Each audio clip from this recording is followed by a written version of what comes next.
Es una alegría, estamos muy contentas y contentos, supongo, de encontrarnos hoy y tenemos la enorme alegría de recibir a Marcelo en el hospital. Hace un tiempo que veníamos leyéndolo y escuchando y siguiendo su producción, así que estamos muy emocionadas de que hoy puedan estar acá. Este encuentro se da en el marco del ciclo Escrituras Afectadas, que comenzamos desde la Comisión de Publicaciones del CODEI de acá en el hospital en el 2024. Aquí atrás tenemos las imágenes con subtítulos, que fueron 3 encuentros para los cuales recibimos a colegas y a pensadores sobre la escritura, que hoy tenemos el gusto que nos acompañen en este nuevo encuentro. Los 3 encuentros fueron Potencia de lo Mínimo el primero, Ensayos y Ficciones el segundo y Publicaciones el Umbral el tercero.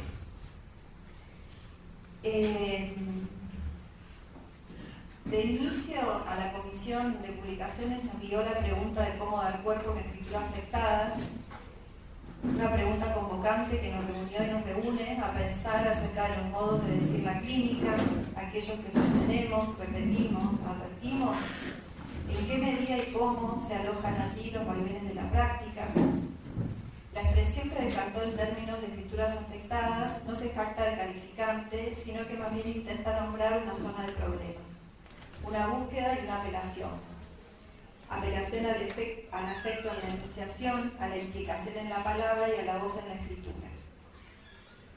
Escrituras afectadas se inclina a trazar y reconocer un campo de afectación, no por oposición a escrituras no afectadas, porque podría pensarse que aún aquellas que se suponen asépticas, impolutas, desafectadas, por eso mismo lo están.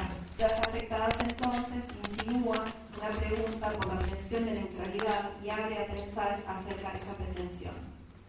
Deja entrever una pregunta por los motivos y las inercias que atraviesan y condicionan las posibilidades de decir la clínica, dejando pasar o no la duda, la vacilación y el gesto espontáneo.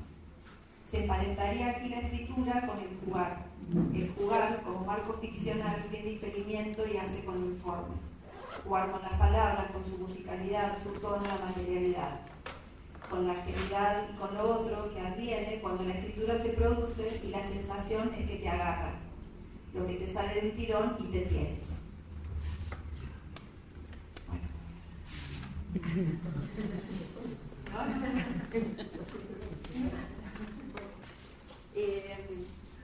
Bueno, podríamos pensar entonces en el término escrituras afectantes. Ir encontrándole la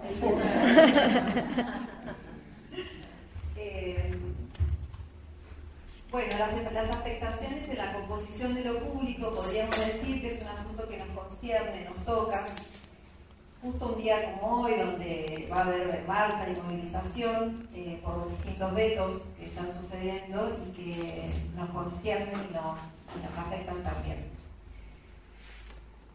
Bueno, Marcelo Persia tiene un vasto recorrido en todos estos temas y subtítulos, por decir de alguna manera, que fuimos intentando situar en el ciclo 2024, por eso es que nos parecía sumamente rico que podamos dar una vuelta más y escuchar a ver cómo lo piensa y qué podemos seguir pensando en relación a eso. Algunos de los títulos donde lo trabaja son Ensayo y Subjetividad, una publicación producto de una investigación en 1998, El ensayo como clínica de la subjetividad en 2001, Clínica del crack-up, ficciones psicoanalíticas, Deliberar la psicosis, 2013,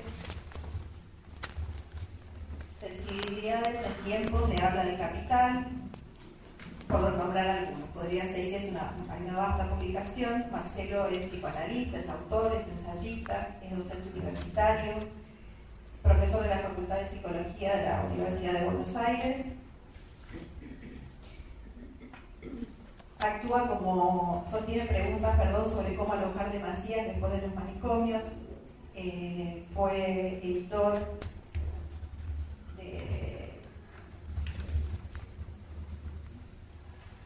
de la publicación lo grupal y también integra el comité de redacción de la revista Pensamiento de los Confines e interviene como editor de la revista Dinámica. Yo lo escuché a Marcelo en el 2006, creo, en el Congreso de Salud Mental y Derechos Humanos de la Universidad Nacional de las Madres de Plaza de Mayo, y estaba convencida de que lo había escuchado en una mesa en conjunto con Silvia Leixman. Parece que no fue así. Sí estuvieron Silvia y Marcelo, pero en mesas distintas, y bueno, desde ahí es que hay un hilo y un recorrido que por suerte hoy. Así que gracias, Marcelo, de acá, te doy la palabra. Bueno, yo voy a hacer una presentación muy enhebrada, no sé, en conjunción con lo que acaba de decir Antonella. Dije cosas que no son, que están agregadas a lo que me mandaste. No es un reproche, sino que todavía está mejor. Que fue después de hablar con vos. No sé, no es una. Por ejemplo, yo pensaba cuando venía para acá, quienes trabajan en la comisión de publicaciones prácticamente ya lo han pensado casi todo, pero no es una excusa para decir, bueno, no tengo mucho más para decir, que es lo que uno siempre siente. Quizás el otro Porque parece que no se escucha. ¿No se escucha? No, apagá eso. ¿Apagá eso? No, pero se apagó ahí, apagó todo. Bueno, no, entonces eso es. No, porque se conecta, es el sonido hospitalario. el ruido que sea.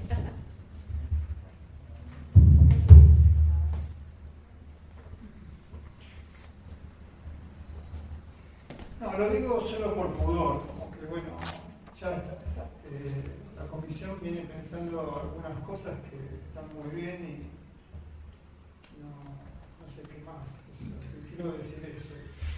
Entonces enhebré algunas cosas en esta presentación que tienen que ver con ese diálogo, como si iniciamos de alguna manera el año pasado más formalmente, los encuentros encuentros en común pensar, hicimos algunos encuentros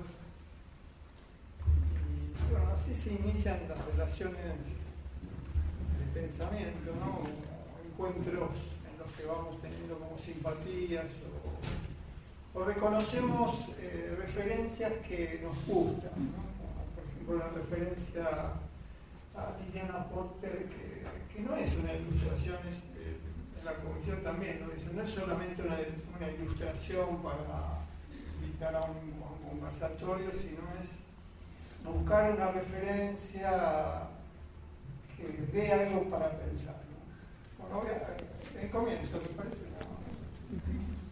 Es como una dilatación. Como no sabíamos cómo llamar este encuentro y la expresión escrituras afectadas ya está presente, la llamamos escrituras afectadas una vuelta más. Se da otra vuelta. Una de las preguntas que están no sé si, no llegan, creo que sí la leyó Antonella también, es cómo dar cuerpo a una escritura afectada. Al margen anoté, tal vez se podría decir que en la afectación reside el cuerpo de la escritura. Pero mucho no dice esto, ¿no? La expresión cuerpo de la escritura ha sido muy abusada, pero bueno, empecé por ahí. En la presentación, ahora voy a hacer una cita de Alejandra Pizarnik. Hay algo que no mencionó cuando estaba mencionando las publicaciones. A mí me hubiera gustado en ese momento introducir que, bueno, me pareció en estos días que estaba preparando esto, que tengo un libro sobre Alejandra Pizarnik que se llama Alejandra Pizarnik, maestra de psicoanálisis. Y ese título tiene relación con mis polémicas con casi todas las unidades académicas de la Facultad de Psicología, especialmente con algunas que pensaban a Alejandra Pizarnik en las clases como caso clínico.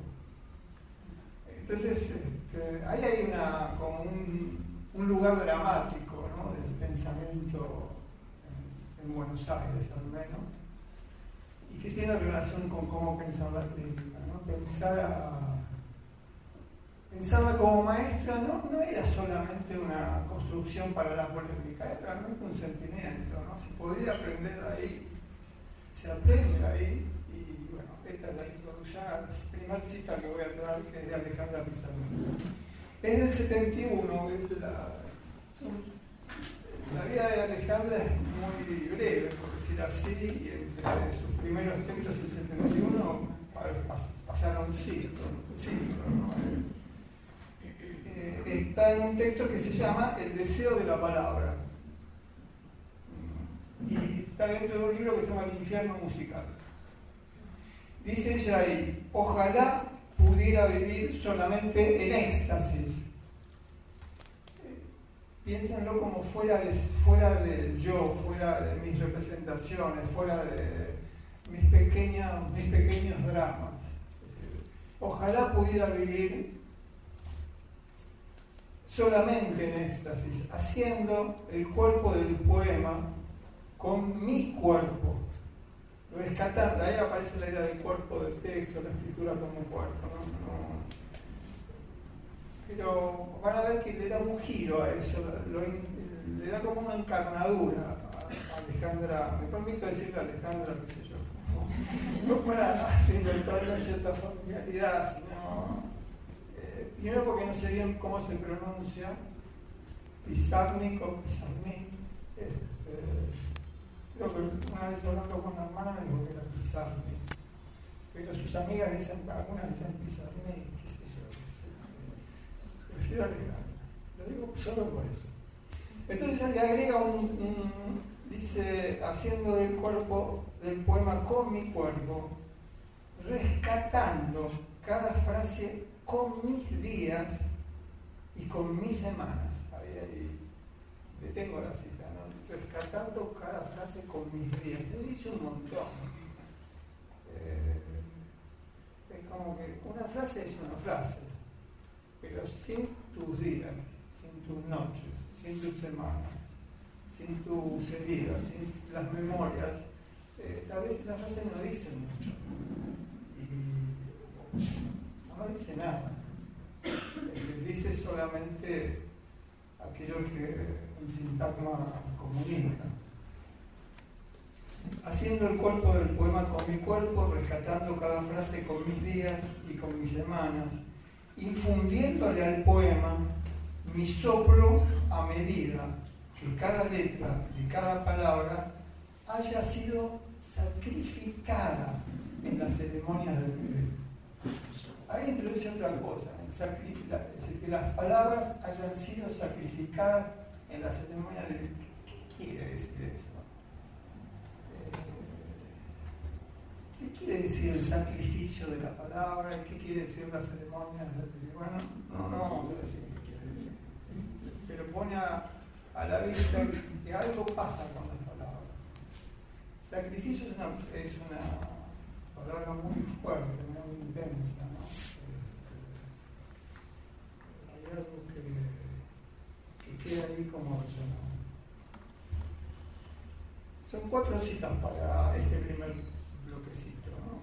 Otra de Marguerite Duras, que también está citada por los textos de la comisión. Es un texto que es del 94, que reúne fragmentos de la obra de Marguerite Duras, que se llama Escribir, se publicó con ese título. Y ahí ella piensa una escritura encarnizada. Como la idea de escritura encarnada realmente ha sido abusada del siglo XIX, ¿no?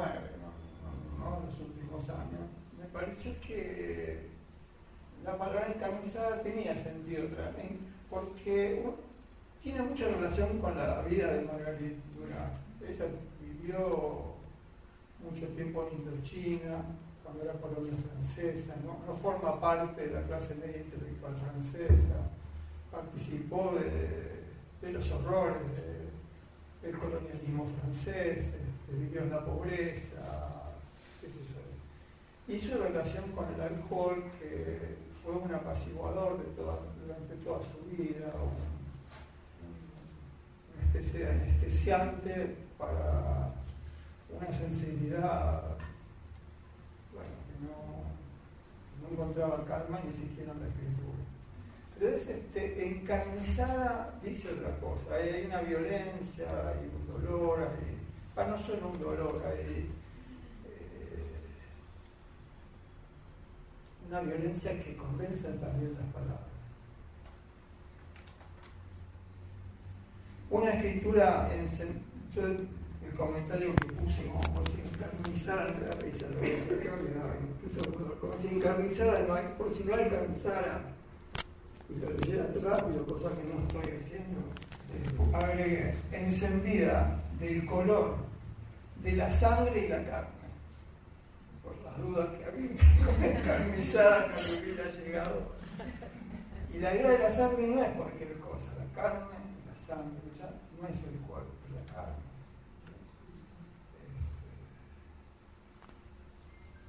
Y yo lo dejo resonando eso. Anota finalmente, esta es una cita entrecomillada de Duras. La escritura, 2 puntos. La escritura llega como el viento. ¿Recuerdan la cita anterior de Pizarro? La idea de soplo, viento, brisa. Hay algo ahí para pensar, ¿no? Bueno, la idea de alma también, ¿no?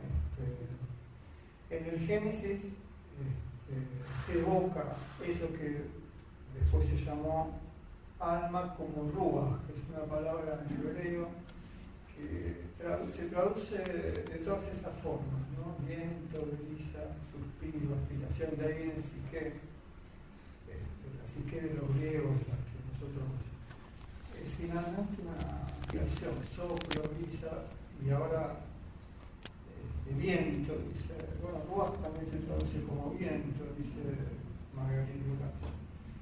La escritura llega como el viento, está desnuda, es la tinta, podría haber dicho es la sangre. En lo escrito, bueno, hecho entre tinta y sangre ha sido siempre como la metonimia de la escritura. Y pasa como nada pasa en la vida. Y pasa como nada pasa en la vida, nada, excepto eso, la vida. Ahí hay otra cosa que está muy presente. No traje un poema de Silvina Ocampo que también hace como esa idea de que finalmente la escritura tiene relación con la nada. Es nada, no es nada, es un diálogo con la nada, y cuando la escritura termina, queda la nada. Esta podría ser la cita omitida. Pero quiero ahora hacer una intervención que otra cita, tal vez no la conocen, a Luisa Valenzuela, es una escritora argentina que todavía vive. Tiene una conferencia que se llama Escribir con el cuerpo. Y trae algo que es otro cuerpo, no es el cuerpo de Alejandra, ni es el cuerpo de... Ahora que después voy a hacer una cita de Nancy, que para mí es gran filósofo es un gran filósofo, y ha trabajado encarnadamente sobre el cuerpo. Entre otras cosas, por dar un dato, recibió un trasplante de corazón y vivió, creo que más de 10 años con un corazón que pertenecía a una mujer negra de una emigrada de una colonia francesa. Todo es como hay como la historia en ese cuerpo. No es que te golpea, ¿no? Es el golpe de la historia en el cuerpo. El golpe, ese corazón palpitatorio. En sí, no es por esto, sin todo eso podría haber escrito grandes libros igual, pero ahora va a haber una cita de Nancy que van a ver que está en otro registro totalmente al de Luisa Valenzuela. Escribir con el cuerpo para Luisa es un relato sobre las escrituras comprometidas e implicadas en tiempos de terror de Estado. Ahí introduce otra dimensión. Vieron que al principio decíamos fácilmente, bueno, una escritura afectada es una escritura, no me acuerdo cuál es la frase, pero vinculando la idea de afectación y cuerpo. Pero no es tan así. De hecho, hay una sociedad argentina de autores y autoras, en el año 83 compiló un libro de las escrituras de escritoras y escritores desaparecidos en los tiempos del terror del Estado. ¿Y saben cómo se llama el libro? La palabra viva. O sea que la palabra viva, la palabra afectada, puede tener esa memoria o no. O digámoslo así, lo sepas o no, en las palabras que nos habitan, que usamos para decir la vida, para decir la clínica, algo de esa memoria está vibrando. Lo sepas o no. Conviene saberlo, ¿no? Nunca lo vamos a saber, pero intuir que hay historias, sobre todo eso. La palabra intuición no sería que la relación con las palabras, ¿cuál sería advertir, indicar, insinuar, esa es la que buscaba. Insinuación, saber que en las palabras hay una insinuación, como después voy a usar la expresión puerta entreabierta. La palabra como puerta entreabierta, con un umbral que es el... ¿No hablaste del umbral hoy? El tercer encuentro era umbrales, por eso quería usar la palabra umbrales. Yo traté de usar las palabras que... Pero no por solo citarlas, sino por pensar en esos términos, ¿no? La insinuación la pienso como el umbral de una puerta que no terminás de pasar nunca. ¿Entiendes? Es la insinuación de que hay algo más allá. No es que hay un umbral, abrís la puerta y pasás. Es una idea de Didi Uberman para pensar la relación con la imagen en el arte contemporáneo, y lo toma a partir de un cuento de un fragmento de un texto de Kafka que se conoce como Ante la ley, que hay una puerta durante todo el fragmento que no se puede, el personaje cree que puede pasar o no sabe si la tienen que autorizar. La cuestión es que nunca pasa. Pero la pregunta es si no pasa porque no tuvo la voluntad, el coraje de pasar, o porque siempre hay una puerta entreabierta con un más allá que se insinúa sin que lo alcancemos. Todo esto para decir que si lo sepamos o no, en las palabras se insinúa una memoria. Miren la imagen que tiene Luisa Valenzuela, porque no lo podría haber escrito un francés o una... Bueno, hay una relación entre cuerpo y palabra y las escrituras de las mujeres. Esto es muy bien, ¿no? Salvo una que sí, creo que no cito todas las mujeres, ahora que me parece. Pero no por una cuestión de cupo, sino porque hay ahí una presencia. Dice Valenzuela, no jugamos en la apuesta literaria. Esa idea, tenés que jugar. Todo se funde y a veces se confunde y nos envuelve. El verdadero acto de escribir con el cuerpo implica involucrarse plenamente en la escena, y acá es lo que les quiero transmitir, involucrarse, porque hasta ahí involucrarse, comprometerse, implicarse, son como grandes palabras también que afectaron mucho a la crítica, ¿no? La implicación. Entonces, escribir con el cuerpo implica involucrarse plenamente en la escena, como quien se acuesta sobre una mesa de ruleta gritando, me juego entera. Es decir, es una imagen que me parece que tiene relación con esos tiempos políticos. Esa idea, ahí ella usa la imagen de la ruleta, no da risa, como es la apuesta del cuerpo, con muchas posibilidades de morir, porque entre 36 posibilidades y el 0, anda a apoyar el cuerpo en la mesa de la ruleta. Bueno, la de Nancy, que fíjense que tiene otro registro, es preciosa también, es del 2013, está en un libro que se llama Corpus. Dice, a la escritura le corresponde solo tocar, Nancy, ¿no? Francés, Descartes, cuerpo del alma, el significante de Saussure, gran parte de lo que está en la cultura psicoanalítica heredada en Argentina, ¿no? A la escritura, dice Nancy, le corresponde solo tocar el cuerpo con lo incorpóreo del sentido. ¿Qué lindo es? Tocar el cuerpo con lo incorpóreo. Y de convertir entonces lo incorpóreo en tocante y el sentido en un toque. Está planteando algo muy complejo, digamos. Yo no me animo ni a comentarlo, no solo me gusta. Pero ¿cómo te toca lo incorpóreo? Esa idea, ese es el gran misterio de las afectividades, de las afectaciones, de los sentimientos, del corazón, ¿no? Me duele en el corazón, me rompiste el corazón, un gesto, una mirada, ¿cómo lo incorpóreo se vuelve tocante?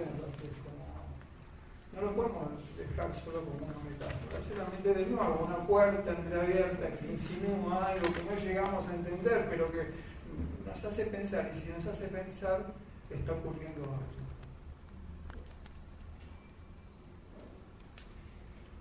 Bueno, ¿cómo pensar escrituras afectadas? Yo imagino una escritura afectada como una escritura inmersiva. Y acá introduzco una idea que voy a hacer solo una aclaración. No sé si ustedes vieron que en los últimos años lo que se conoce como arte inmersivo.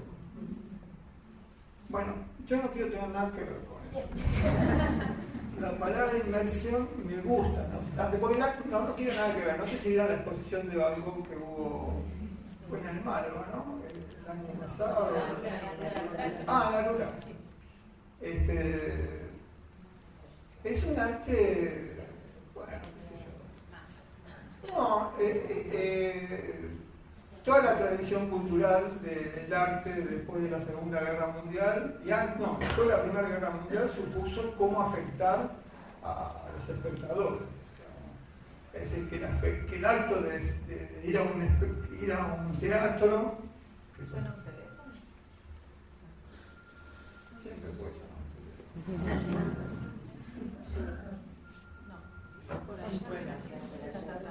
Suena un teléfono siempre. No, siempre estuvo en juego como. Yo en algún momento trabajaba Ricardo Carreira, un artista plástico argentino, y tenía una instalación que al entrar a la sala del museo, a una de las salas del museo, había una soga de color rojo y un cartel que decía pintura fresca. Entonces, para entrar a la sala tenías que agachar, teniendo que. Ahí él ya planteaba lo que se llamaba la deshabituación. Es decir, para estar en un estado de sensibilidad, primero había que deshabituar a los cuerpos. ¿Se dan cuenta? Esto es del 60 y pico. La tradición del arte, y con la tecnología, el arte inmersivo lo que hace es que vos te ves adentro de la obra de arte, te ves adentro de esa gigantografía colorida de los cuadros de Van Gogh, y realmente es una experiencia de sensibilidad interesante, pero interesante, ¿no? Pero fíjense, ¿por qué no estoy de acuerdo con eso? Y esta es la distinción. No estoy de acuerdo. Discúlpenla.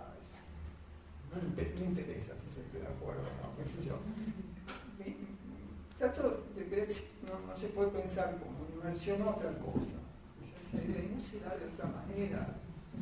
Sobre todo porque los del arte inmersivo, lo cual a mí me interesa muchísimo, terminan diciendo una palabra que es como en mi historia veneno, que es la palabra interacción. No se olviden que yo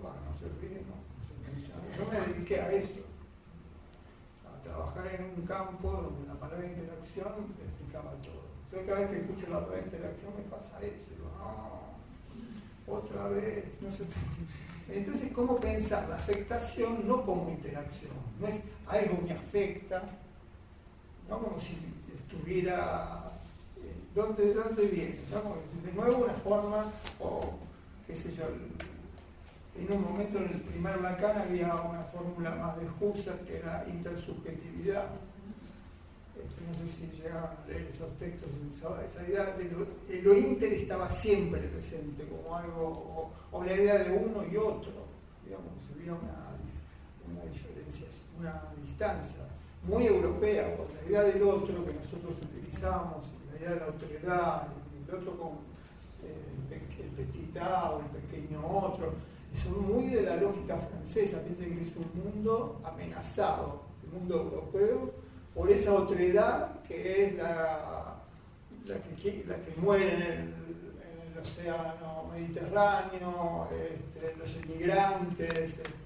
Hay una relación con la otredad que de alguna manera se vive aquí, no sé, con nuestra frontera.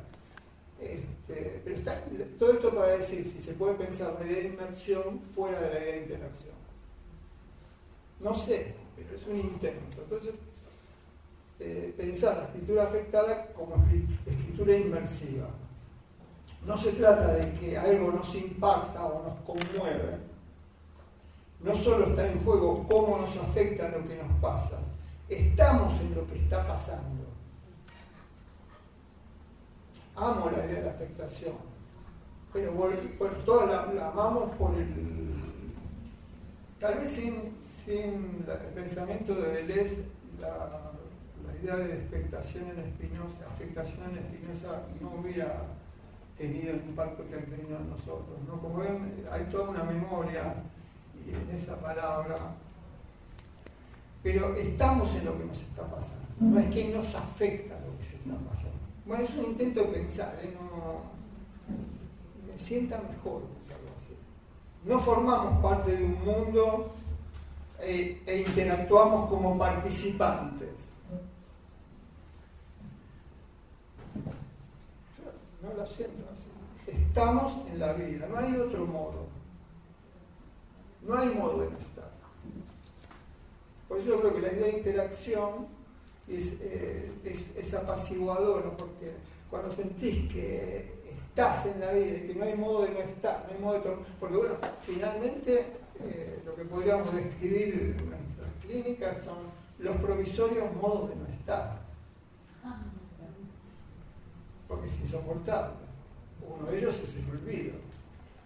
Bueno, por eso podríamos hablar ahora, la indiferencia, la indolencia, la impasibilidad, el anestesiamiento y todas las formas que sirven en la cultura contemporánea para eso que llamamos anestesiamiento. Pero no, aún así no hay modo de estar.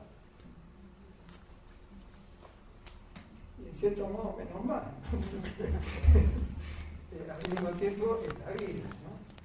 Pero bueno. No hay algo que nos golpea. Estamos en el golpe. Lo que llamamos afectación se podría pensar como inmersión. Acá vienen las preguntas. Bueno, entonces la clínica ocurre como inmersión. ¿Y la inmersión en qué? ¿La lengua? Bueno, sí. Tampoco no hay modo de estar en la lengua. Es como estar en la vida. La inmersión está en una conversación, la conversación como un estado de inmersión.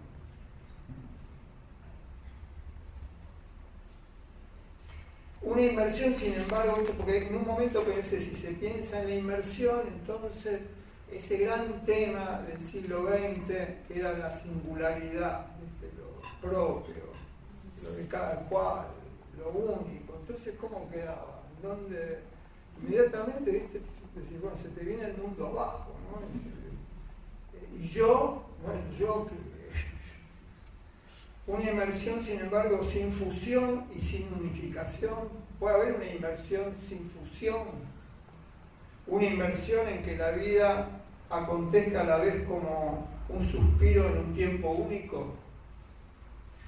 Hace tiempo pensé que si vamos a seguir hablando de singularidad, no había que pensar como una cosa, no en la lógica de la propiedad, algo propio de cada cual, sino pensar como un tiempo único, pensar la singularidad en el tiempo. Entonces, Lo singular es, en este momento es este tiempo único, esta escena, no sé cuánto tiempo la memoria la va a sostener, pero este es un tiempo único.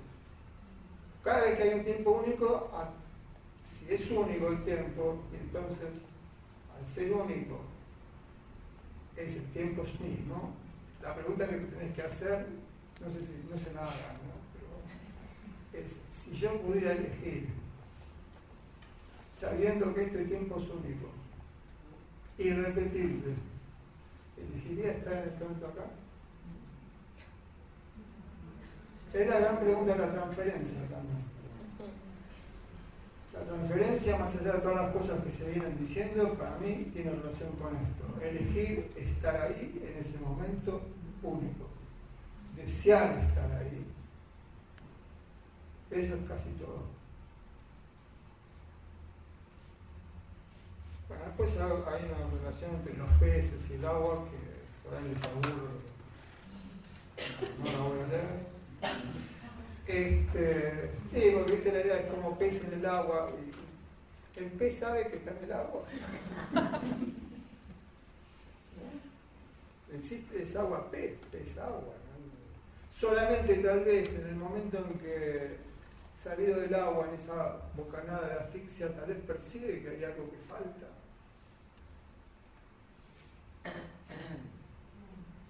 Pero de ahí llegué a la idea de que los estados de inmersión, ¿se acuerdan que hablamos del umbral? Tal vez los estados de inmersión habría que pensarlos como frontera. No, mejor dicho, habría que pensar si hay fronteras en los estados de inmersión. Entonces la pregunta es, ¿se siente la piel como frontera en estado de inmersión? No sé, pero me pasó eso, como que algún borde tiene que haber, aún sabiendo la inmersión. Y ahí me acordé de un poema de Gloria Anzaldúa, que en estos días, este jueves, pero los próximos 2 jueves, en el Centro de la Cooperación, hay una bailarina argentina que se llama Bea Bolic, que está haciendo un espectáculo que se llama Frontera. Ella baila la frontera. Es conmovedor lo que hace. Y me acordé de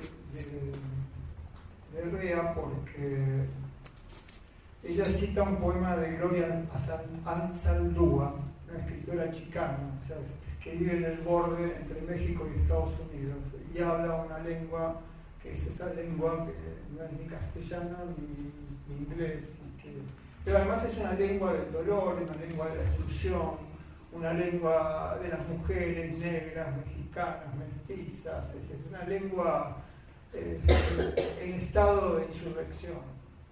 Y tiene un poema que se llama Mexicana de este lado, que tiene un verso que es les recomiendo el poema, Gloria Anzaldúa, y tiene un verso que dice, este es mi hogar, este es mi hogar, este delgado borde de alambres de púas. Por eso dije que es mexicana, vive en ese lugar donde está el muro, pasa de un lado al otro. Bueno, el poema es del 87, ¿no? Todavía la situación allí es mucho peor que lo que era en esos años.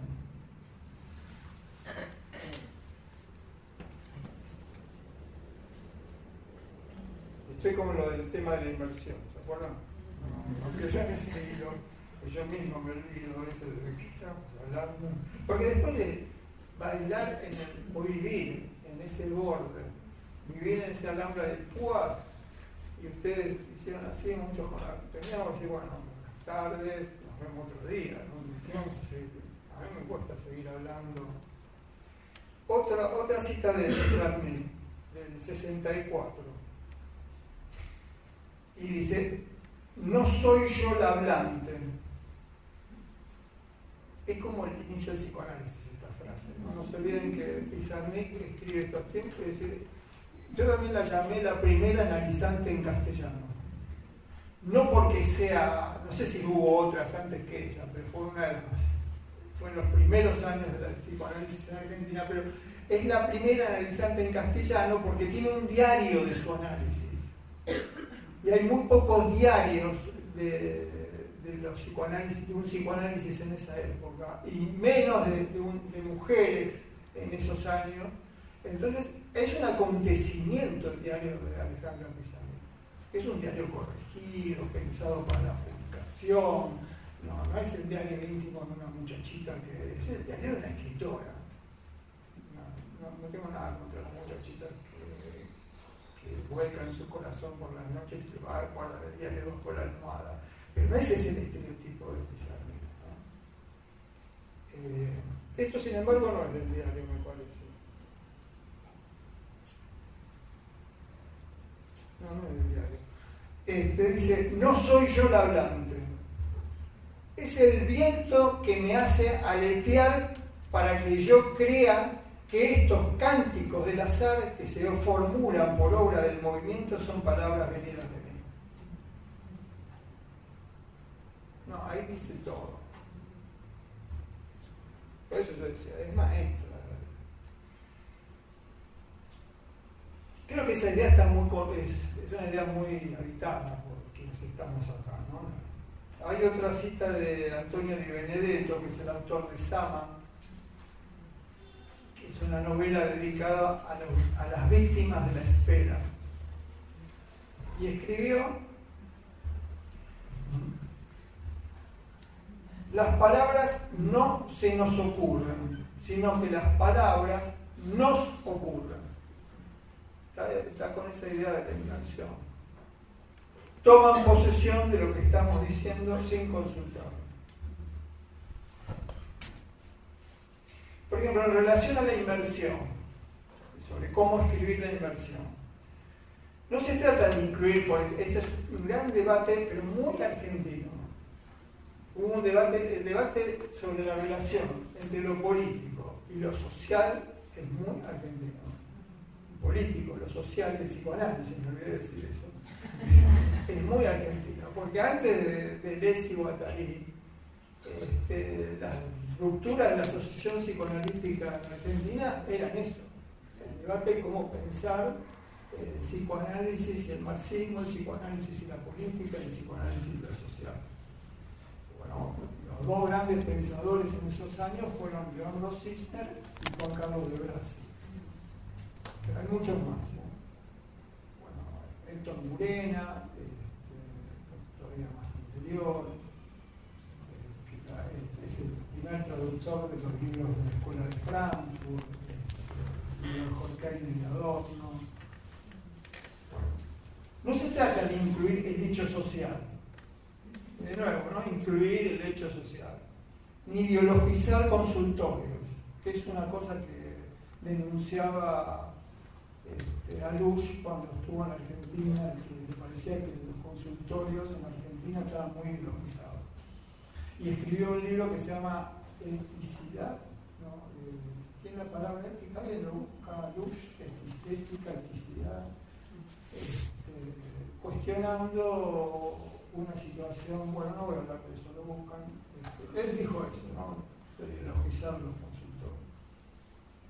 Un tipo muy, digamos, no estamos discutiendo como un tipo realmente muy querible, un pensamiento que nos gusta, qué sé yo, pero cuando cruzan el Atlántico se les nota que están de otro lado.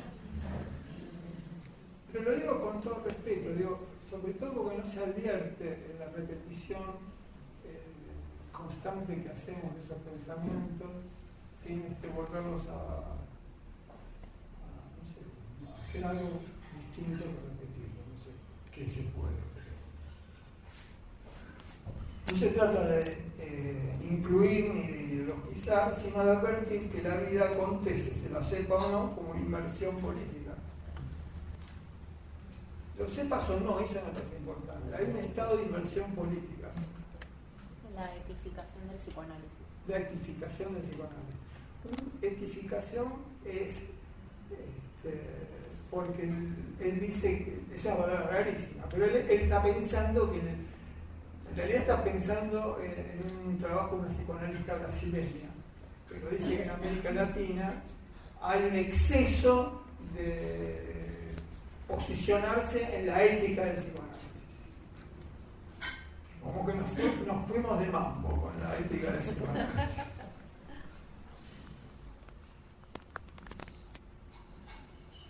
Bueno, hay una hermosa cita de Marx del 52 que habla de la inmersión. Recuerda que las memorias de las generaciones muertas sobreviven como pesadilla en las memorias de las conciencias vivas. Está hablando de la Revolución Francesa, no está hablando de alguien tirado sobre un diván, ¿no? Pero está percibiendo algo que tiene relación con eso, ¿no? Las memorias de las generaciones muertas habitan como pesadilla, miren qué sutil, en la conciencia de las memorias vivas, ¿no? En las conciencias vivas. Bueno, lo mismo con el amor.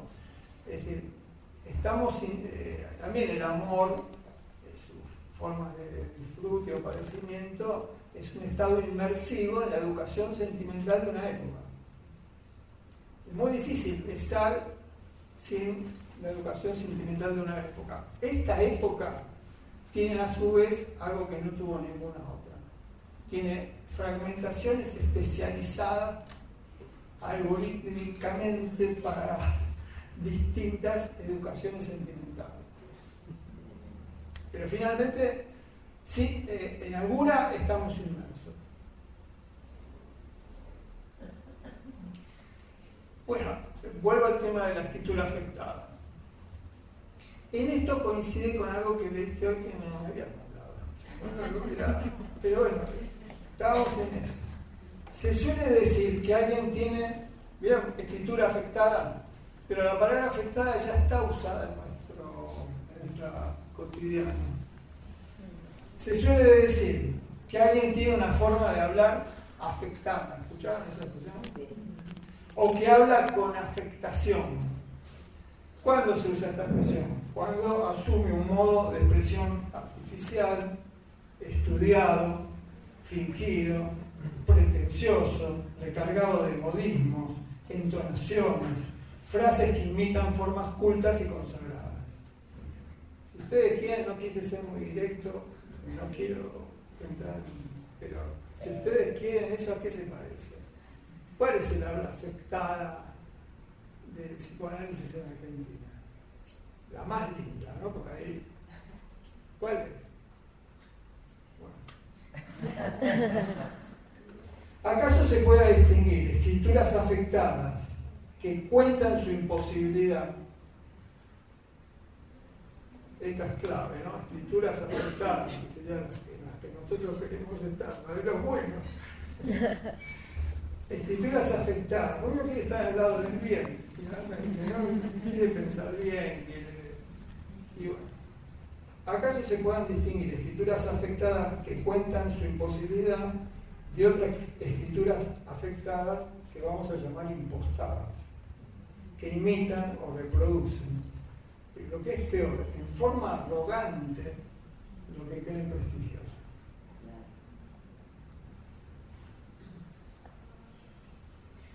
Entonces, si no se corresponden a conveniencias o lucimientos, eso siempre está ahí, escrituras afectadas, escrituras clínicas cuentan una historia de la afectación.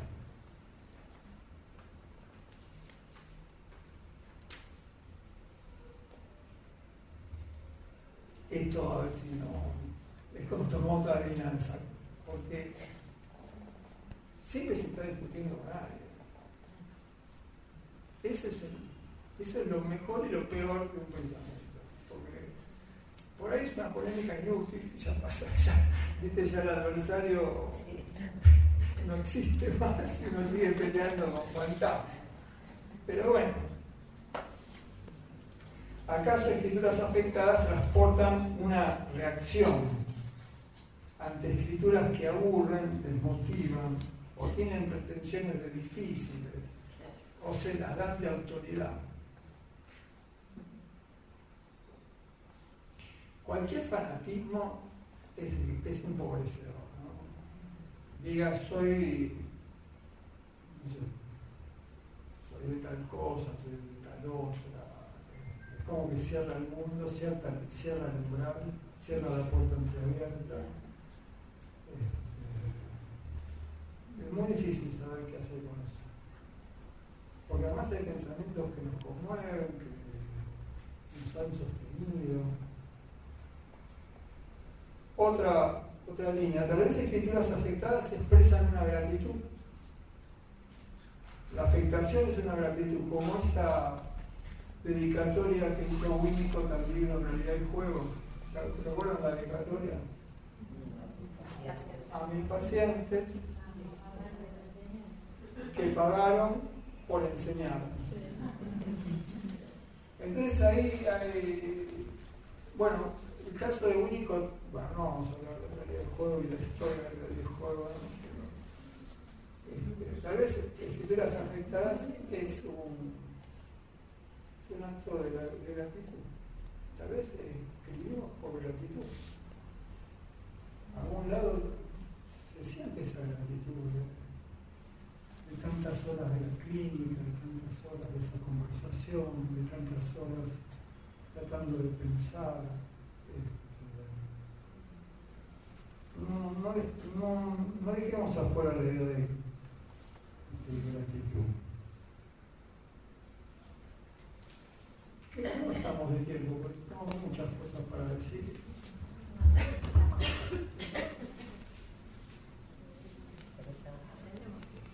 Tenemos tiempo. ¿Está bien? ¿Van bien?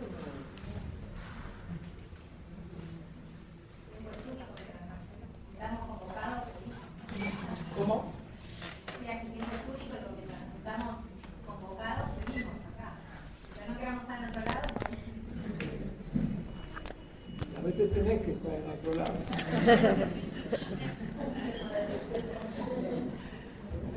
De eso no hablamos, pero eso hay un reloj.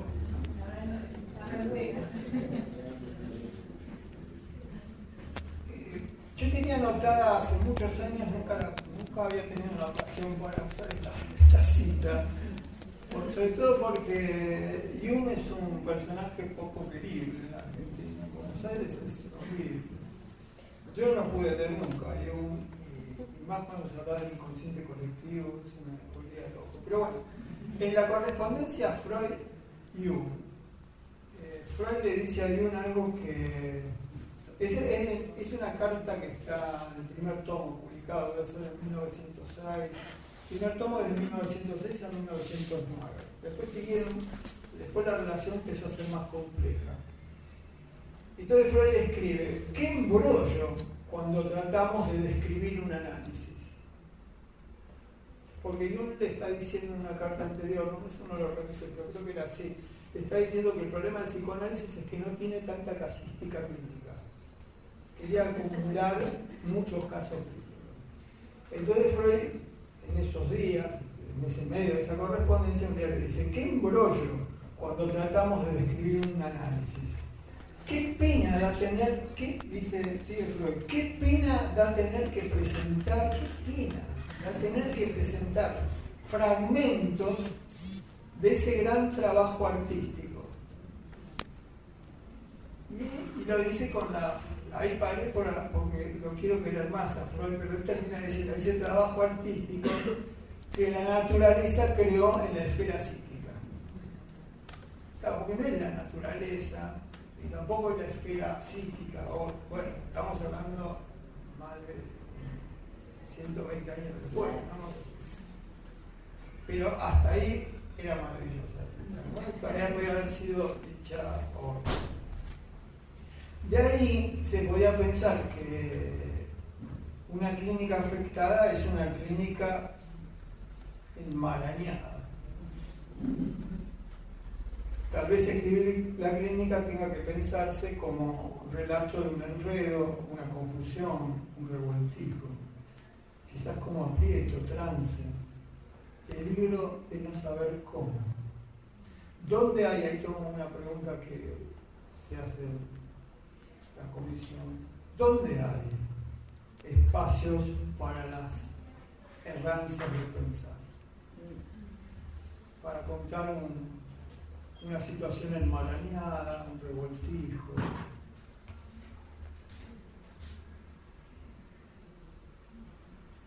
Bueno, yo sufrí mucho con las interpretaciones que tuvo una novela de Marguerite Duras, que por ahí ustedes la conocen porque no tanto por haberla leído, sino por haber leído los comentarios o las clases, que es El arrebato de Lord Stein, que es un personaje de la novela de Marguerite Duras, que es una mujer que Marguerite Duras conoció. Hay una entrevista filmada donde Marguerite Duras cuenta cómo después de muchos años la conoció a Lol internada en un psiquiátrico en las afueras de París, que nunca llegué a identificar cuál podría haber sido.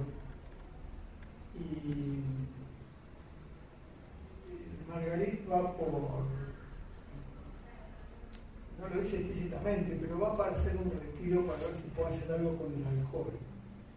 Y la conoce ahí a Lol, que es una mujer que ya tiene más de 30 y que se sabe que tuvo una historia amorosa que la partió y que nunca pudo recuperarse. Entonces en la novela, Lol tiene 19 años y acompañada por su novio asiste a un gran baile. Se está por casar con un hombre muy rico, muchacho de 25, ya tiene 19, imagínense, ¿no? Llena de ilusiones, es la pareja ideal de la comarca. Va al gran baile y están ahí y de pronto, cuando ya el baile ya parecía que ya estaba establecido, la última en llegar, dice la novela, es una mujer más grande, de una belleza cautivante, que la deja sin aire, a ella y a su novio.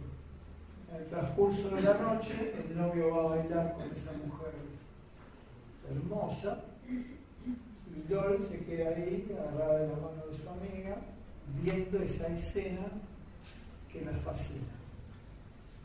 No siente celos, siente la fascinación de una pareja, de estar ante una pareja bella que fluye en un movimiento de una armonía que ella nunca había visto. En eso se va su novio con la última en llegar, Lol de la mano de su amiga, pierde el conocimiento, se desmaya, se ausenta, lo interna. No pensaba contarle esto.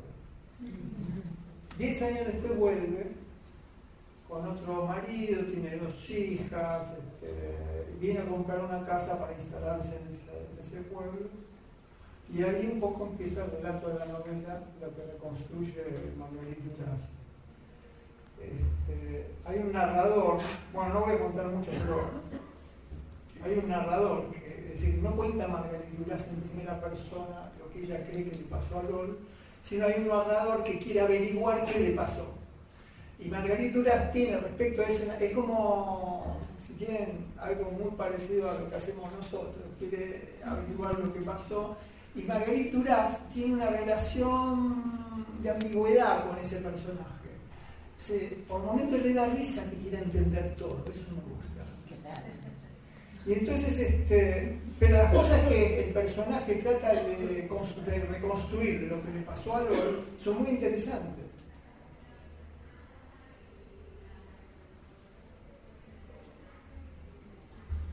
Por ejemplo, esto no lo podía leer. Lol le siguió a esa pareja. Cuando dejó de divisarlos, cayó al suelo desvanecida. O sea que se desvaneció cuando ya los dejó de ver. La joven se queda sin voz, sin palabras, sin conciencia, razona el narrador. Detenida, ¿en dónde? Se pregunta. ¿En qué? 10 años después, bueno, todo eso que les contaba, vuelve, pero sin embargo el narrador la ve como que vuelve a casada, con hijos, con un marido, con la idea de completar el sueño burgués de una joven, pero vuelve como ausente. La ve como una existencia sin pasión. ¿Qué le aconteció entonces? Entonces el narrador piensa, tendría que aventurarse a su pasado, a ese rapto, o a hallar una palabra que nombre ese momento, de encanto y dolor. Hay una palabra que falta, es como, ¿esto a qué le suena a ustedes? No están... Una cita, conjetura narrador, una palabra ausencia, una palabra agujero donde se enterrarían todas las demás palabras. A faltar esa palabra estropea todas las demás y las contamina. ¿A qué le suena esto? ¿Qué? Obvio. A propósito de esta novela, Lacan, en una presentación que está publicada, describe al personaje como una figura herida y exiliada de las cosas. Lacan dice que era amigo de Marguerite Duras y que ella le contó que no sabía de dónde le viene su obra. Algo que dice Marguerite Duras en el libro Escribí y en esa entrevista. Entonces Lacan acá tiene dos momentos de Lacan. En uno recuerda que Freud observa que en lo que respecta en ese texto que está en el libro Intervenciones, que publicó Material, Intervenciones 1, recuerda que en lo que respecta al entretejido de las pasiones, las narrativas artísticas se adelantan a toda la psicología. Y hasta ahí, con Lacan hasta el final. Pero miren lo que agrega después. Dice, precisamente es lo que reconozco en el arrebato de Loli Stein, en el que Marguerite Duras llega a saber, sin mí, lo que yo enseño.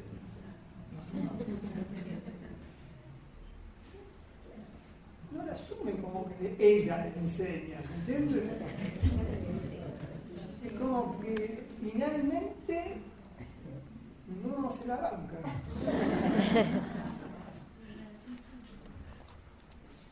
Y miren lo que escribió Marguerite Duras en el libro Escribir. Dice, en Lord Stein ya no pienso.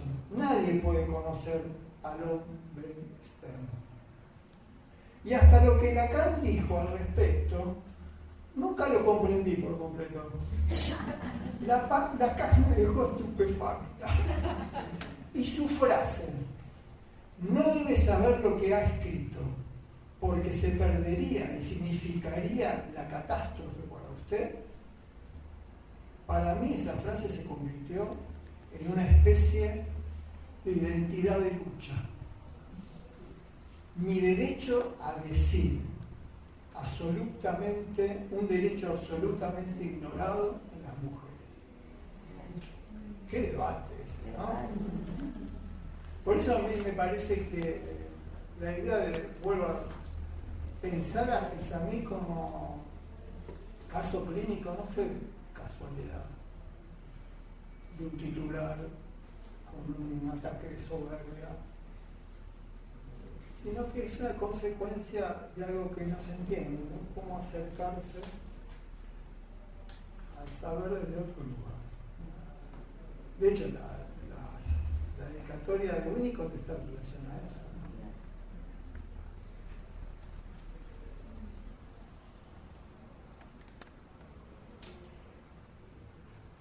Bueno, hay como cosas que se repiten, no sé por dónde.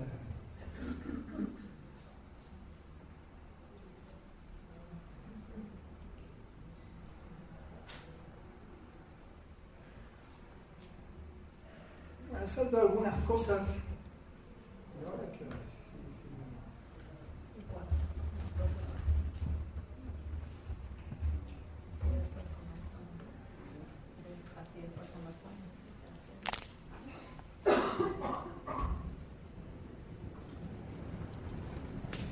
Una cita de Clarice Lispector, que es del 64, el mismo año que escribe Marguerite Duras esa novela.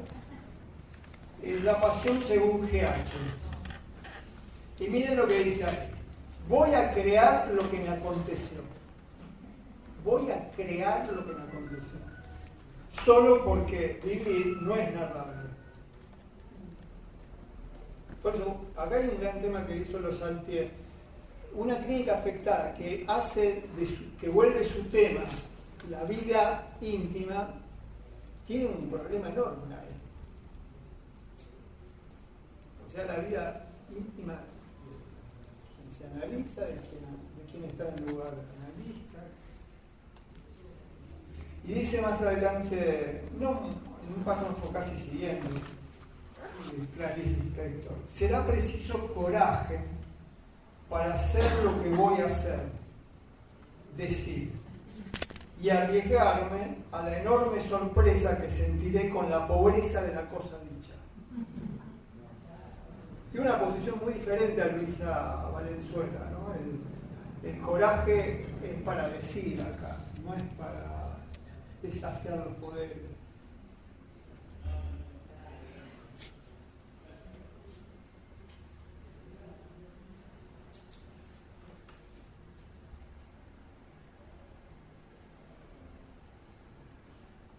Estoy viendo, salteando algunas cosas. Acá hay algo que para mí es lo que, no sé, no quiero decir lo más lindo, más importante de esta presentación, pero al mismo tiempo lo menos pensado de esta presentación. Por eso, por ahí.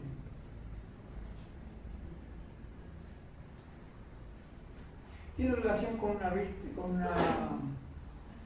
un resto de lo del sábado pasado que conté algo sobre una película de Tarkovsky. Bueno, acá estuvieron Honora, hubo varias personas que estuvieron, que es el tiempo en el cine. Y entonces acá dice así, imagino que piensan, refiriéndose a las salté algunas cosas a las escrituras afectadas, porque yo trato de imaginar qué piensan ellas sobre la escritura afectada, porque habíamos hablado poco, y no porque hablamos poco, sino porque creo que no sabemos mucho de qué hablar sobre eso, ¿no? Entonces imagino que piensan en voz alta, cosas que se habrían dicho si cada minuto de una sesión durara 100 horas o más. A mí esto tiene que ver con la afectación, el tiempo. Alguna vez yo he pensado que quienes hacemos clínica volvemos constantemente a la sesión como a la escena del crimen. Es decir, terminó la sesión, pero la sesión sigue nuestros sueños, sigue de pronto como una ocurrencia en un momento, entonces volvés a un detalle, a algo que se dijo, a un silencio, a algo que te das cuenta en ese momento que pensaste pero no llegaste a decir porque no supiste que lo estabas pensando. ¿Se entiende? Eso pasa todas esas cosas. Entonces,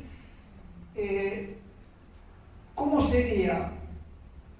Yo creo que muchas de las cosas que pensamos las podríamos pensar si cada minuto de una sesión durara 100 horas o más. Y como si cada minuto de esas 100 horas y más contaran con un tiempo equivalente de conversaciones, de lecturas, de silencio. ¿Se entiende? Si cada minuto de esas 100 horas de cada minuto tuviera la posibilidad de un encuentro como este. Entonces, la clínica estaría realmente afectada. Eso muy pocas veces ocurre. De hecho, hay que construirse espacios para que eso ocurra. Y ni así. Esa idea del tiempo, ¿se entiende? La inmersión como un estado tiene relación con el tiempo, la afectación.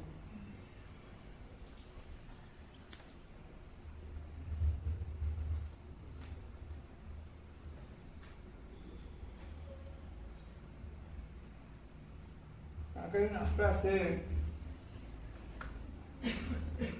no sé por qué está esta frase, pero por alguna razón está y la quiero leer. El deseo de hacer clínica sabiendo el psicoanálisis,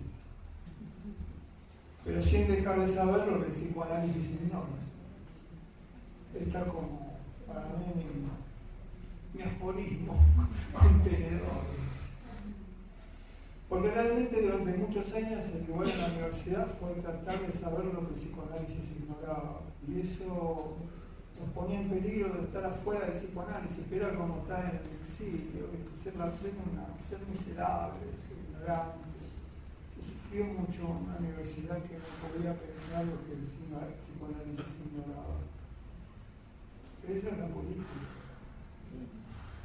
No es casual que la Facultad de Psicología esté gobernada hace tantos años por un grupo tan reaccionario. Más allá de que algunos pueden estar en la EOL, no se definen por eso. Se definen por esa forma de anestesiamiento político o reducir lo político a cómo seguir estando gobernando ese espacio. Bueno, creo que la comisión tiene un metejón con el gran aporte.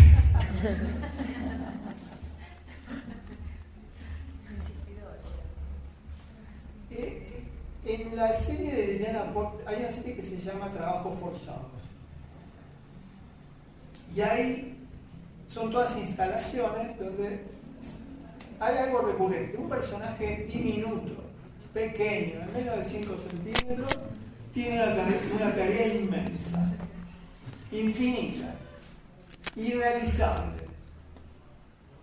Bueno, si quieren. El metejón tiene que ver con eso, ¿no? Hay una instalación que está usada es la tercera, ¿sí? La que se llama Umbral, no sé si se ve allá al fondo. Bueno, pero la voy a describir, se llama El hombre con el hacha. Yo probé de escribir la instalación para ver si se me ocurría algo con la instalación y por el gusto de hacerlo. Lo voy a transmitir. El hombre con el hacha expone miniaturas de una acumulación que no se puede narrar. Presenta una impasibilidad de pequeñeces impávidas, casi impasibles, que entreabren la puerta de algo que no se sabe qué es. La diminuta figura de un hombre con un hacha, un personaje de menos de 5 centímetros que hace trizas todo lo que encuentra. Un remolino de destrozos, un desconcierto, un vértigo, un mareo, restos de una devastación, rastros de una catástrofe, piezas caídas, pedazos de losa, sillas, jarras, relojes, juguetes, barcos, soldados, todas miniaturas, tazas, adornos, souvenirs, personajes célebres y anónimos, animales, cosas rotas y cosas que no, un pato, una hoz y un martillo, un piano patas arriba. De pronto una escena en el caos, un jardinero, o sea, una figurita chiquita de un jardinero, riega una flor perdida entre las ruinas. El azar calculado, una convivencia forzada de fragmentos que han perdido sus contextos y que ahora no pertenecen a ninguna parte. Una multitud de fábulas mudas de nuestra relación con las cosas. Una metafísica cómica y triste del tiempo absorbido por lo inerte. La teatralidad solitaria de algo que no tiene lugar. Tal vez por pudor o por el gusto de la insinuación, hay algo que esta instalación, sin embargo, no muestra. Lo que el tiempo les hace a la materialidad de las cosas. No solo lo roto, sino también la corrosión, el agrietamiento, la deformidad, la descoloración, todas las inventivas de la ruina. Escrituras afectadas prueban a hacer hablar a esas mudeces que no sobreviven a la destrucción, sino que viven la destrucción. Bueno, no sé si tenemos un dato más. No sé si podré hablar ahora de la... No. Pero bueno, quisiera plantear algunas otras cosas. Bueno, un fragmento que presenta el trabajo que están elaborando, ¿no? Que es un fragmento, una cita de una escena clínica vivida acá, en un hospital de Buenos Aires. Dice: ahora se tranquilizó y se ríe, así medio dopado, jugando al veo como una policía. Se escucha decir a una mamá de su hijo adolescente en la guardia de salud mental mientras espera una cama para su internación. A veces es un fragmento que lo elegí de los que estaban presentes en el texto, que se parece mucho a tus textos, ¿no? Pero no, merecería hacerlo. Sí,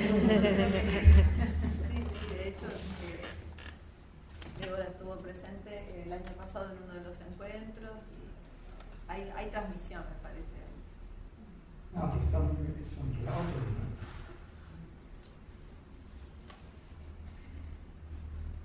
Si tienen unos minutos voy a hablar de algo inesperado. Lo tenía acá, pero no lo iba a mencionar, porque me daba un poco también de pudor y seguridad. ¿Qué es lo que llamo las metáforas vivas del habla argentina? Es decir, que están encarnadas y encarnizadas. Y elegí dentro de esto como una afectación, lo que llamo afectación plebeya, el habla de Maradona. Maradona, no sé si esto me va a arruinar todo lo que de Nancy a Maradona, suena como... Estamos afectados. Pero a mí me pasó con Maradona no solo representa ocurrencias del momento, tajea y dobla el sentido común, lo ensurdece. Practica un habla del humor, del chiste, de la ironía, de la astucia, del olfato, de la listeza, de la picardía, del ingenio, de la imprudencia, de la incorrección, de la rebeldía. Un habla sentida e inadecuada. Un habla filosa, graciosa, profana. Un habla también trágica. Un habla de una vida amenazada, siempre a punto de caer, no se sabe dónde. Un habla lúdica, traviesa, provocadora, repentista. Un habla que no esconde ni disimula que está sucia, maldecida, manchada.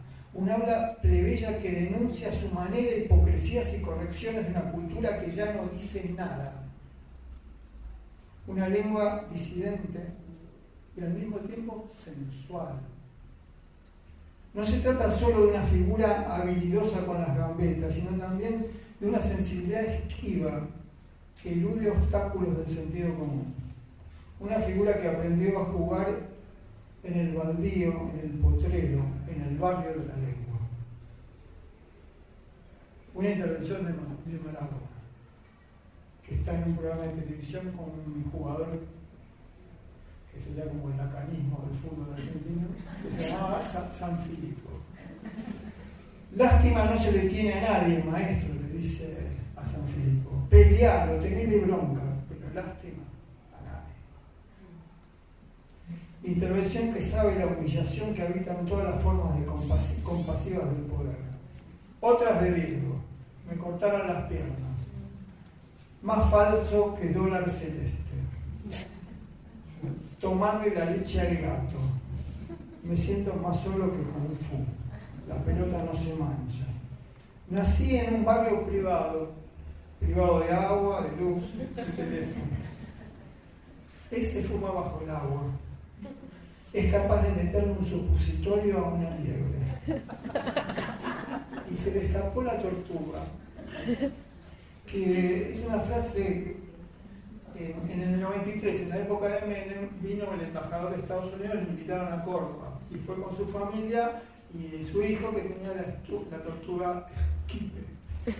Y Esquipe desapareció, contrataron al FBI, a la CIA, a la CIDE para buscar la tortuga. La encontró un banquero de la época y así apareció la tortuga. Pero Maradona no dijo, se perdió la tortuga. Dijo, se les escapó la tortuga. Y ahí tienen la intervención.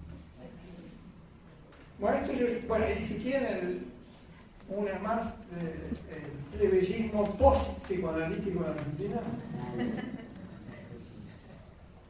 No le digo de quién es, pero leo lo que dice. Después ustedes adivinen quién dijo esto. Estoy cansada de misógenos y machistas. Quieren siempre mostrar que la tienen más larga. Pierden el tiempo conmigo, porque yo soy hermafrodita. Y la tengo larga desde chiquita y ese falo que creen tener lo uso de bufanda. Extraordinario, ¿no? No digamos quién fue eso. Hay una escritora joven que se llama Ángela Urondo Raboy. Descubre a los 18 años que había sido concebida por Alicia Raboy y Paco Urondo. Tenía 11 meses cuando asesinan a sus padres, secuestran a su madre.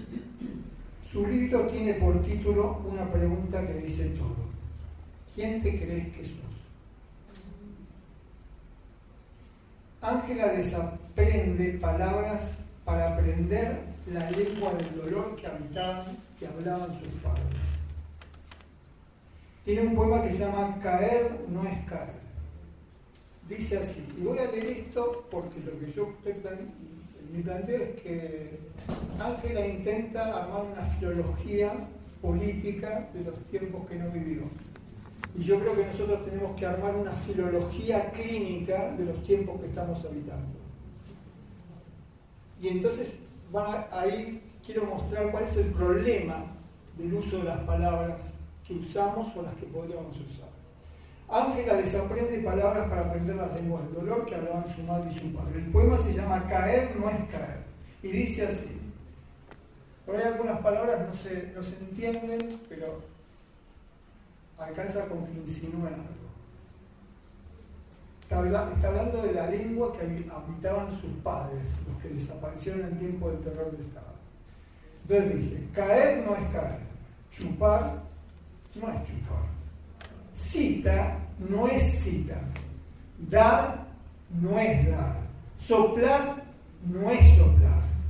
Pinza no es pinza. Fierro no es fierro. Máquina no es máquina. Capucha no es capucha. Submarino no es submarino. Personal no es personal. Parrilla no es parrilla. Apretar no es apretar. Quebrar no es quebrar. Cantar no es cantar. Volar no es volar. Dormir no es dormir. Limpiar no es limpiar. Guerra no es guerra. Cuerpo no es cuerpo. Desaparecer no es desaparecer. Ser no es ser. Yo, nada.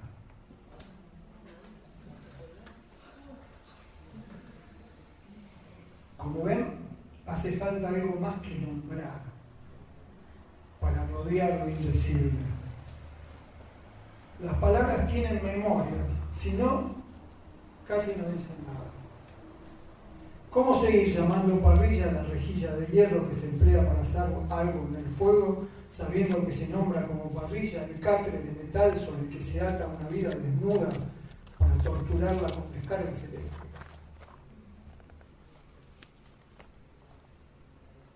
¿Cómo decidir el significado de la palabra militar? Existencia que sirve para una guerra o infinitivo del deseo de participar en un proyecto en común. ¿Y qué decir del sustantivo submarino cuando no alude a una embarcación que se desplaza bajo el agua ni evoca la cualidad de amarillo para coincidir con la figura de la canción de los Beatles, sino que describe la tortura de hundir la cabeza de alguien en un recipiente hasta casi la asfixia?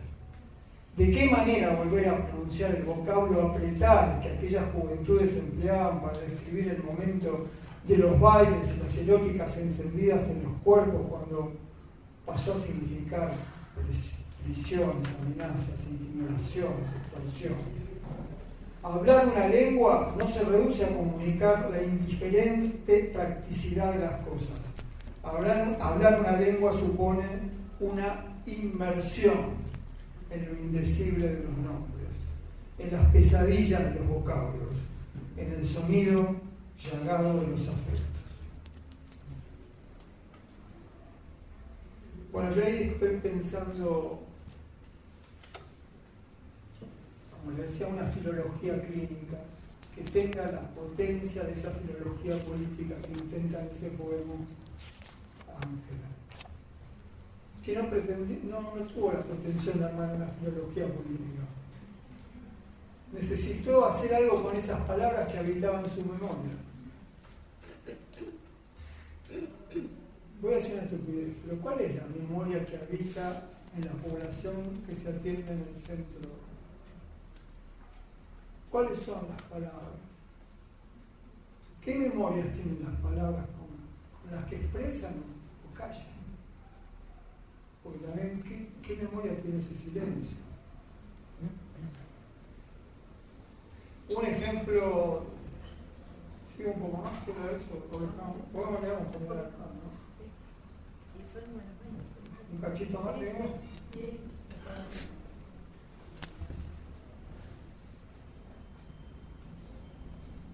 Bueno, esto voy a dar una cosa, hay muchos, y quería plantear en la filología clínica una serie de palabras a volver a pensar. Voy a usar solo una, pero que para levantar un poco la veo un poco caída, date en cuenta. La palabra, sí, no, esta palabra, la palabra contener. Admite diferentes significados. Se emplea para decir abarcar, comprender, abrazar, también para moderar o guardar emociones, entre otros sentidos para decir sujetar, impedir, frenar. Psiquiatrías llaman contención mecánica a atar una furia o demasía de los barrotes de una cama. Se sigue usando eso. Incluso 300 años atrás se inventó una camisa de fuerza o chaleco de contención para contener a personas consideradas violentas y homicidas. Pero en los laberintos de las significaciones, contener guarda vecindades con la palabra contentar. ¿Nos interesa o no esta perspectiva? Sí. En la que contener quiere decir dar contento. Bueno, así planteé una serie de palabras y bueno, podríamos terminar.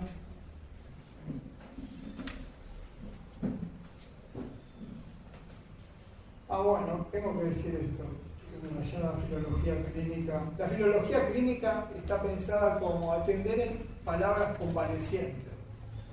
O sea, hay palabras que no se dieron, que ya no se pueden usar más. Por ejemplo, la palabra hombre caducó. No se puede usar más esa palabra, porque además es una palabra que es sinónimo de violencia, de uniformidad de la lengua. Hay palabras que no se pueden decir más, que están convalecientes, y otras que están convalecientes. ¿Saben en estos tiempos argentinos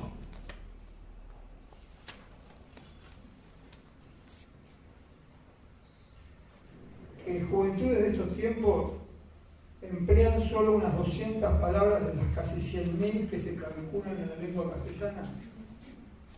Eso con buena suerte, ¿no? Pero hay algo todavía peor que no tener o tener poco vocabulario, que las palabras no nos toquen o no nos digan nada. El problema no es que de las 100.000 se usen 70 o 100, sino que esas palabras no digan nada.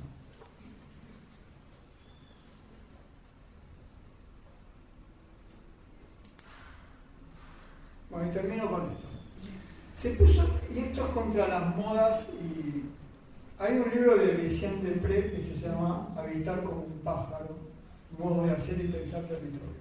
¿Conocen? Se puso de moda. Y esta comunidad lo ha leído o lo estará por leer pronto. Es un libro hermoso de una escritora belga que tuvo mucha repercusión. Pero por cada obra que se difunde hay otras innumerables que permanecen secretas, acalladas, subalternas. Así ocurre, entre otras cosas, la colonialidad. Entonces, para mostrar esto voy a citar un poeta chileno que no se conoce, secreto, así que se llama Juan Luis Martínez. ¿Alguien lo conoce? Se cumplió, por fin conseguí cumplir con lo que interesa. El chileno, conocido, y tiene un libro que se llama El lenguaje de los pájaros, o Confabulación fonética, y es de los 90. Le leo esto y terminamos. Es un fragmento de un texto hermoso de Juan Luis Martínez. Dice: los pájaros no ignoran que muchos poetas jóvenes torturan las palabras para que ellas den la impresión de profundidad. Se concluye que la literatura solo sirve para engañar a pobres gentes respecto de una profundidad que no es tal. Los pájaros saben que se ha abierto un abismo cada vez más ancho entre el lenguaje y el orden del mundo. Y entonces se dispersan o enmudecen, dispersan migas en el territorio de lo lingüístico para orientarse en el regreso. Dispersan migas en el territorio de la lengua para orientarse en el regreso. Pero no regresan, porque no hay a dónde regresar. Y también porque ellos mismos se desmigajan en silencio desde una muda gritería y tragan en silencio su propio desencanto. Desencantan una muda gritería. Se tragan a pequeños picotazos en silencio en su muda gritería, cantando el desencanto, descantan el silencio. El silencio se los traga. Y la frase final que agrego para cerrar esto es esta: las horas clínicas pasan, como pasa la vida. Las narraciones quedan para seguir celebrándolas.